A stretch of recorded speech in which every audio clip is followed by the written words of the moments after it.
इधर गोकुल में जब भगवान कृष्ण आए और पूरे गोकुल में उत्सव होने लगा, आनंद होने लगा, बधैया बजने लगी। पूरे गोकुल में सारे ब्रजवासी झूम रहे हैं, नाच रहे हैं, गा रहे हैं। क्यों? कहा भैया आज नंद बाबा के घर बुढ़ापे में लाला भयो है। आज जिसके लिए हम सब तरस रहे थे वो चमत्कार हो गया, नंद बाबा के घर में लाल हो गया। तो सारे ब्रजवासी, सारे वृंदावनवासी झूम रहे हैं। बाजे बाजे री बधाई मैया तोरे अंगना, हो बाजे बाजे री बधाई मैया तोरे अंगना। बाजे बाजे री बधाई मैया तोरे अंगना। बाजे बाजे री बधाई मैया तोरे अंगना। हाँ हाँ तोरे अंगना, यशोदा तोरे अंगना। तोरे अंगना यशोदा तोरे अंगना। तोरे अंगना यशोदा तोरे अंगना। तोरे अंगना यशोदा तोरे अंगना। हो बाजे बाजे री बधाई मैया तोरे बधाई हो। अंगना। बाजे बाजे री बधाई मैया तोरे दोनों हाथ अंगना। उठाइए, हरि बोल। श्री राधे।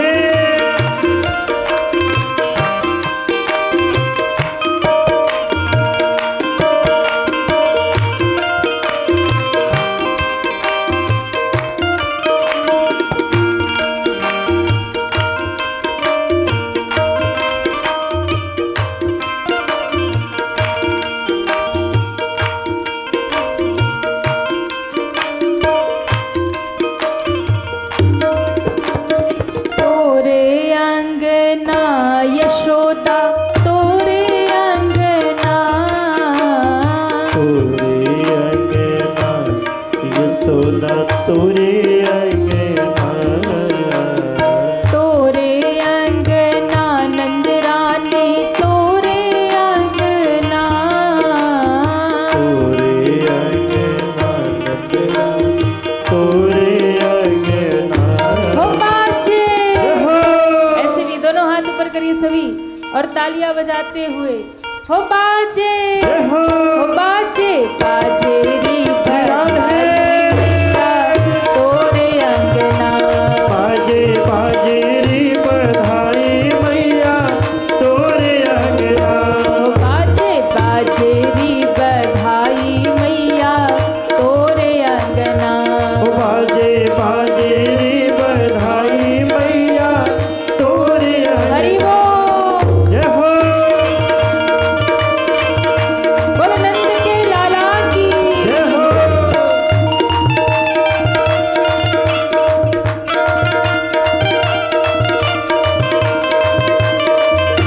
बधाई हो।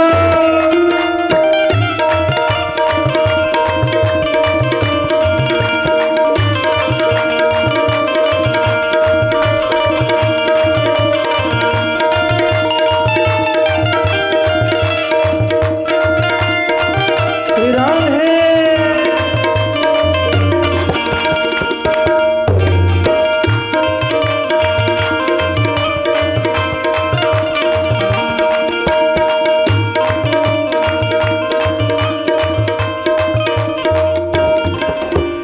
तोरे अंगना नंद रानी तोरे अंगना। तोरे अंगना नंदरानी तोरे अंगना। हाँ हाँ तोरे अंगना यशोदा तोरे अंगना। तोरे अंगना यशोदा तोरे अंगना। बाजे बाजे री बधाई मैया तोरे अंगना। बधाई हो।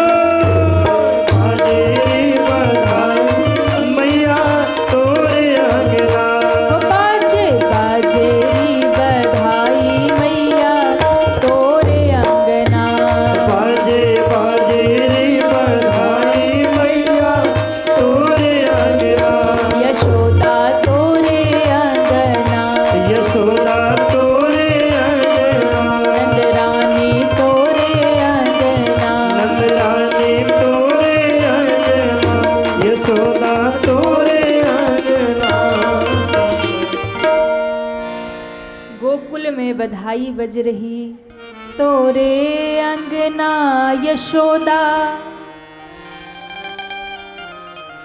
कौन कौन यशोदा मैया को बधाई देंगे?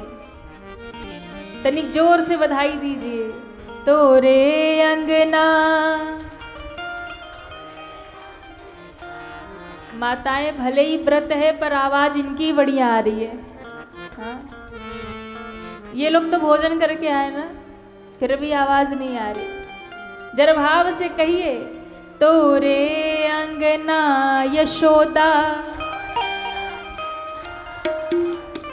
तोरे अंगना नंद रानी, हो बाजे बाजेरी, हो बाजे बाजेरी, बधाई मैया तोरे अंगना, हो बाजे बाजेरी बधाई। जैसे आप लोग गा रहे ना, ऐसे गोपियां भी गा रही थी। तोरे अंगना यशोदा, बाजे बाजेरी। गोकुल में बधाई बज रही और मथुरा में कंस की नींद हराम हो गई। आपातकालीन मीटिंग बैठाई गई। बोले देवकी का 8वां लाल और मेरा काल गोकुल में पलना झूल रहा। पता करो किसके घर में। सारे असुरों की मीटिंग बैठाई, कौन जाएगा? कहते कोई और खड़ा नहीं हुआ, पूतना मौसी पहले खड़ी हो गई। अब कन्हैया की मौसी ही तो है। कहने लगी कंस भैया आप चिंता मत करो, मैं जाऊंगी। जो भी इधर 5-6 दिन के भीतर जितने भी बालक प्रगटे हैं ना, घर घर में जाऊंगी, सबको कालकूट विष लगा करके दुग्ध पान कराऊंगी और सारे बालकों को मार डालूंगी। वो देवकी का 8वां लाल भी जहां होगा वो भी समाप्त हो जाएगा। ब्रजमंडल में घूमती हुई अनेकानेक बालकों की हत्या करती हुई आज नंद भवन की ओर चल पड़ी पूतना। इतनी सुंदर बन के गई, इतनी सुंदर, इतना श्रृंगार उसने किया कि महाराज जो देखे सो देखता ही रह जाए, जो देखे सो देखता रह जाए। इतनी सुंदर बन के गई। माया जो होती है ना, वो लुभावनी होती है। ये दुनिया की चमक जो होती है ना, ये अपनी ओर आकर्षित करती है, पर बाद में वही दुख भी देने लगती है। सारे गोकुलवासियों ने देखा, बोले भैया ये तो लगता है कोई स्वर्ग से देवी उतर के आई है। ऐसा लगता है बैकुंठ से स्वयं लक्ष्मी उतर के आ गई नारायण से मिलने, इतनी सुंदर बन के गई। यशोदा मैया ने भी देखा सो देखती रह गई और इसने जाके सीधा ही कह दिया, अरे यशोदा ललन की बधाई हो, बधाई हो। अरे जम के कहिए बधाई हो, बधाई हो। यशोदा मैया ने मुड़ के देखा, कौन कह रही बधाई? अरे इतनी सुंदर। यशोदा मैया भी उसे देखकर भूल गई, पूछना ही भूल गई कि बहन तू है कौन, आई कहां से? इतनी सुंदर लग रही थी पूतना। यशोदा जी ने कहा बधाई हो। अरे बहन क्या सेवा करूं? बोले कुछ नहीं, मैं तो तेरे लाला को आशीर्वाद देने आई हूं। मैया ने कहा अच्छी बात है, तू आशीर्वाद दे दे, हम तेरे जलपान की व्यवस्था कर रहे। कह के यशोदा मैया भीतर गई और ज्यों यशोदा मैया भीतर गई, गोपियां नाच रही थी। यशोदा जी को घेर लिया। अरे यशोदा कहाँ जा रही? यशोदा मैया को घेर लिया और गोपियां लगी गाने, बाजे बाजेरी बधाई मैया तोरे अंगना, हो बाजे बाजेरी बधाई मैया तोरे अंगना, तोरे अंगना यशोदा तोरे अंगना, तोरे अंगना यशोदा सब गाइए। तोरे अंगना, तोरे अंगना नंद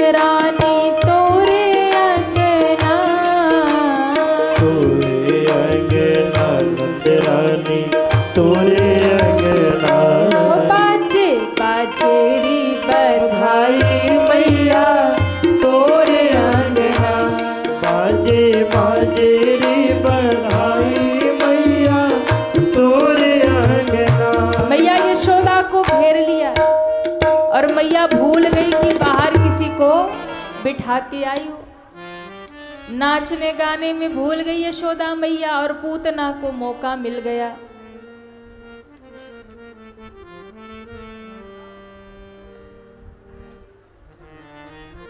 बोले कृष्ण कन्हैया लाल की जय हो। मौका मिल गया पूतना को। महाराज जैसे ही भगवान के पास पहुंची, ठाकुर जी ने दोनों आंख बंद कर ली। अब भगवान ने आंख क्यों बंद किया, इसके तो बहुत सारे मत हैं, पर मुझे लगता है कि भगवान के आंखों में सूर्य और चंद्रमा है। तो सूर्य और चंद्र ने मानो अपने आप को ढक लिया। क्यों? पूतना है कौन? कंसेन प्रहिता घोरा पूतना बाल घातिनी। ये बाल घातिनी है, बच्चों की हत्या करने वाली है। मानो सूर्य और चंद्र ने सोचा कि ऐसी बाल घातिनी का दर्शन करेंगे तो हमें भी पाप लग जाएगा, इसलिए भगवान के नेत्र बंद हो गए, मानो सूर्य और चंद्र ने अपने आप को ढक लिया हो। हम तो इसकी ओर देखेंगे नहीं। पर एक जो भाव मुझे बहुत प्रिय लगता है कि मानो भगवान ने सोचा कि हम तो गोकुल में आए थे कि पलना झूलेंगे, माखन खाएंगे, दूध पीवेंगे, पर यहाँ अभी माखन मिश्री मिला नहीं, दूध दही मिला नहीं। अभी 6 दिन आए हुआ कि मौसी जी जहर पिलाने आ गई। इसलिए भगवान ने मानो आंख बंद कर लिया। जैसे कभी कोई छोटा बच्चा हो और उसे कोई कड़वी दवाई पिलानी हो तो मैयाएं क्या करती है, बेटा आंख बंद कर और पी जा, है ना। तो आज भगवान भी मानो आंख बंद करके अपने आप को तैयार कर रहे कि मौसी जी जहर पिलाएंगी, जहर पीना है, कड़वी दवाई पीनी है। इसलिए भगवान मानो आंख बंद करके अपने आप को तैयार कर रहे, अथवा तो महादेव का ध्यान कर रहे। महादेव का ध्यान करने लगे। बाबा बोले हाँ, देखो हम तो आए थे दूध दही माखन खाने, पर ये आ गई है हमें जहर पिलाने। और जहर पीने का अभ्यास तो महादेव को ही है। सारे देवताओं को अच्छे अच्छे भोग चाहिए, सारे देवताओं को अच्छे अच्छे भोग चाहिए। किसी को 56 भोग चाहिए, किसी को लड्डू पेड़े चाहिए, किसी को मोदक प्रिय है, किसी को हलवा पूरी चाहिए। सारे देवताओं के देवियों के अलग अलग भोग है, पर मेरे महादेव जैसा कोई देव नहीं है। मेरे बाबा को तो कोई एक बेलपत्र भी चढ़ा दे तो मगन हो जाते हैं। मेरे बाबा को तो कोई एक लोटा जल ही चढ़ा दे, उसमें भी खुश हो जाते। और तो और बेलपत्र भी ना मिले, भांग धतूरा भी ना मिले, आपको एक लोटा जल भी ना मिले, तो खाली उनके सामने जाके हर हर बम बम कह के गाल बजा दो, उतने में ही खुश हो जाते। ऐसे दयालु मेरे बाबा हैं। इसलिए मेरे शिव के जैसा दयालु कोई और नहीं है। शिव के जैसा तुरंत प्रसन्न हो जाने वाला देव कोई और नहीं है। रीझ जाने वाला कोई देव और नहीं है। सारे देवताओं की पूजा की विधि है, बहुत विधि है, नियम है, लेकिन मेरे बाबा की कोई विधि नहीं है, कोई नियम नहीं है। आप जिस विधि से पुकार लो वो उसी विधि से खुश हो जाते। उनकी अपनी कोई विधि नहीं, इसलिए तो उनको भोले भाले कहते हैं ना। महादेव भोले हैं, बहुत जल्दी प्रसन्न होने वाले हैं, बहुत जल्दी रीझने वाले हैं, बहुत जल्दी वर देने वाले हैं। शंकर भगवान को कोई हर हर बम बम कह करके पुकारे तो भी खुश हो जाते हैं, कोई 4 गाली सुना दे तो भी खुश हो जाते हैं। वो विचार नहीं करते, जो उनके द्वार पे आता है, जो मांगता उठा के दे देते, विचार नहीं करते। और बिना विचार किए जब वो वरदान दे देते तो कई बार खुद भी फंस जाते। वो भस्मासुर की कथा आती है ना, उसने कहा जिस पे हाथ रखूं वो भस्म हो जाए। बाबा को विचार करना ही नहीं था। उनके तो मुंह पे हमेशा तथास्तु रहता ही है। कोई भी आके कुछ मांगे बस तथास्तु बोल देते, कह दिया तथास्तु। अब ये बाबा के पीछे पड़ गया। शंकर भगवान ने कहा क्या हो गया, तू मेरे पास क्यों आ रहा? बोले अब वरदान आपका तो प्रैक्टिकल भी आपके ऊपर करेंगे, जरा हम देखें कि आपका ये वरदान काम करता है कि नहीं। शंकर भगवान ने कहा भले आदमी मेरा वरदान और मेरे ऊपर ही ट्राई कर रहा है, अरे किसी और को देख ले। बोले नहीं, आपका वरदान तो आपके ऊपर ट्राई करेंगे। भोले बाबा को लगा अब कुछ हो नहीं सकता, अब तो जान बचा के भागना पड़ेगा। सो शंकर जी भागे। अब आगे आगे शिव जी भागे तो पीछे पीछे भस्मासुर भागा। बोले रुको बाबा, सिर पे हाथ रखवाओ। तब नारायण को पुकारा और भगवान ने आकर के फिर नारी का रूप बना करके कहा सुनो, हम तुमसे विवाह करेंगे पर तुम नृत्य सीख लो। मोहित हो गया भगवान को देखकर। तो भगवान ने कहा चलो हम जैसे जैसे स्टेप करते तुम भी करो। भूल गया और भगवान नृत्य करते करते नारायण भगवान ने अपने सिर पे हाथ रखा, उसने भी रखा, सुई जल के भस्म हो गया। शंकर भगवान निकल के आए, बोले प्रभु आज तो आपने प्राण बचा लिए। नारायण भगवान ने कहा तनिक विचार भी कर लिया करो देने से पहले। बोले अब की खाई तो खाई, आगे खाई तो राम दुहाई। लेकिन भोले बाबा का स्वभाव वही है, वो रीझ जाते हैं। सबकी विधि, उनकी कोई विधि नहीं। कोई कहता है जहर पी जाओ तो जहर पी जाते हैं। सांप बिच्छू आ गए तो उठा के गले में पहन लिया। जिसका कोई नहीं दुनिया में उसको शिव स्वीकार कर लेते हैं। जिसको जगत ठोकर मार देता है, दुनिया ठुकरा देती है। अब बताओ सांप बिच्छू भूत प्रेत इनको कोई पूछता है दुनिया में? इनको कोई नहीं पूछता। लेकिन मेरे भोले बाबा कितने दयालु हैं, कितने कृपालु हैं। इनके शरण में यदि भूत प्रेत भी आ गए ना तो इन्होंने भूत प्रेतों को भी अपना बना लिया और भूतनाथ हो गए।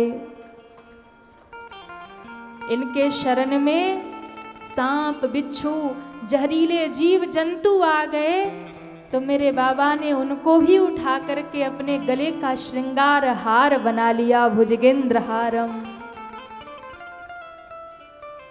ये किसी को त्यागते नहीं है। कोई इनके द्वार पर आ जाए तो ये कुछ सोचते नहीं है। तो आज कन्हैया ने भी आंख बंद करके बाबा का ध्यान लगाया। भोले बाबा ने कहा प्रभु क्या आज्ञा है? कहा देखो हम आए थे दूध दही खाने माखन मिश्री, पर वो सब तो मिला नहीं। पहले तो जहर से ही स्वागत हो रहा, जहर पीना है। और आप तो जानते हैं हम 56 भोग पाने वाले, ये जहर वहर का अभ्यास अपने को नहीं है। तो शंकर जी ने कहा प्रभु आज्ञा क्या है? बोले आप मेरे मुंह में आके बैठ जाओ और जब ये हमें दूध पिलाए, जहर पिलाए तो फिर जहर जहर आप पी जाना, दूध दूध हम पी जाएंगे। शंकर भगवान ने कहा अच्छी बात है, क्योंकि बाबा आप तो अभ्यस्त हैं जहर पीने के, हमें अभ्यास नहीं है। पूतना ने जैसे ही महाराज भगवान को जहर पिलाना शुरू किया, भगवान ने सबसे पहले जहर का पान किया, फिर दूध का पान किया, फिर उसके रक्त का पान करने लगे। उसके प्राण भगवान खींचने लगे। अब जब प्राण खींचने लगे तो व्याकुल हो गई, व्याकुल होकर के चिल्लाई और भागी, अपने असली स्वरूप में आ गई और जोर जोर से कहती लाला मुझे छोड़ दे छोड़ दे छोड़ दे। भगवान ने कहा अब कहाँ छोड़ूंगा, अब तो उद्धार करके ही छोड़ूंगा। भगवान ने प्राण खींच लिए, धड़ाम से धरती पे गिरी, उसके प्राण निकले हैं, भगवान के चरणों में ज्योति समा गई। अब सारे गोकुलवासी दौड़े, जा करके देखा तो पूतना मरी पड़ी और ठाकुर जी खेल रहे हैं। बोले पूतना मर्दन भगवान की जय हो।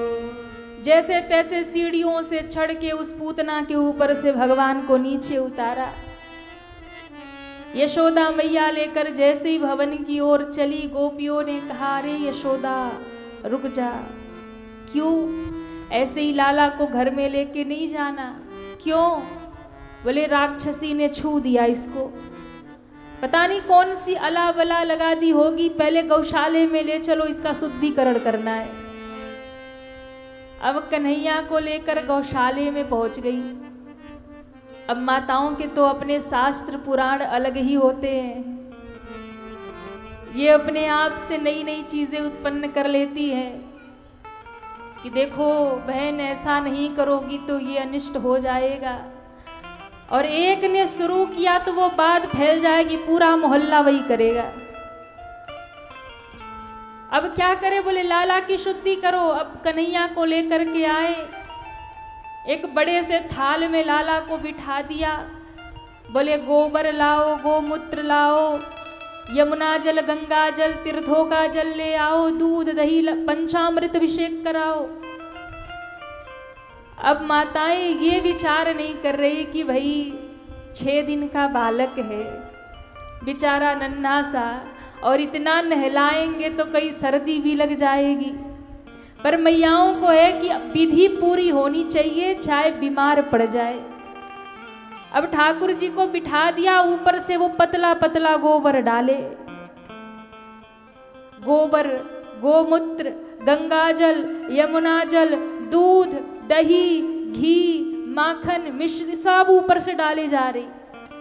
कन्हैया बिल्कुल सिकुड़ जाए, सर्दी से कांप जाए, पर मैया करी बैठे रहो। गाय के पूंछ से झाड़ा दिया, बोले अब शुद्ध हो गया, अब घर में ले चलो। कन्हैया ने कहा अच्छी दुर्दशा करा दी हमारी। पूतना का क्या करे महाराज, शरीर के उसके टुकड़े किए गए, अनेक चिताएं लगाई गई और उसे जलाया गया, अंतिम क्रिया उसकी की। और कहते हैं जब पूतना जलने लगी ना तो पूरे ब्रजमंडल में मानो सुगंधी फैल गई। सब कहते देखो थी तो राक्षसी, पर मरने के बाद कैसी सुगंध आ रही है उसके चिता से। ऐसा नहीं लग रहा कि कोई शवदाह हो रहा, कोई चिता जल रही है, ऐसा लग रहा कि जैसे कोई हवन और यज्ञ किया जा रहा है। तो ये राक्षसी इतनी पावन पवित्र कैसे हो गई? तो कहा भैया जिसका स्पर्श भगवान कर ले, जिसको माँ का स्थान स्वयं भगवान दे दे, उसका जीवन तो अपने आप में ही यज्ञ के समान पवित्र बन जाता है। और भगवान ने विमान मंगाया, विमान मंगा करके उसे अपने धाम, अपने लोक भेजा। यशोदा माँ को जो गति बाद में दी वो पूतना को पहले दे दिया। क्यों दे दिया? क्योंकि भले ही जहर लगा के आई थी, पर दूध तो इसने पिलाया, काम तो इसने माँ का ही किया, इसलिए माँ की गति भगवान ने दे दी। तब सुखदेव जी ने कहा राजन, भगवान के जैसा दयालु और कृपालु कौन होगा जो जहर पिलाने वाली को भी अपने माँ की गति दे सकते हैं, अपने धाम भेज सकते हैं। तो जो भक्त उन्हें प्रेम से भोग लगाते होंगे उन्हें वो कितनी महान गति देंगे। हाँ, आपके घर में ठाकुर जी होंगे, लड्डू गोपाल होंगे, कभी प्रेम से आपने उनको 56 भोग खिलाया होगा, कभी प्रेम से आपने उन्हें माखन मिश्री का भोग लगाया होगा। निश्चिंत रहिएगा, जब जहर पिलाने वाली पूतना को वो अपना धाम दे सकते हैं, तो आपने यदि प्रेम से भोग मिश्री का भी लगाया होगा तो आपका भी उद्धार निश्चित करेंगे।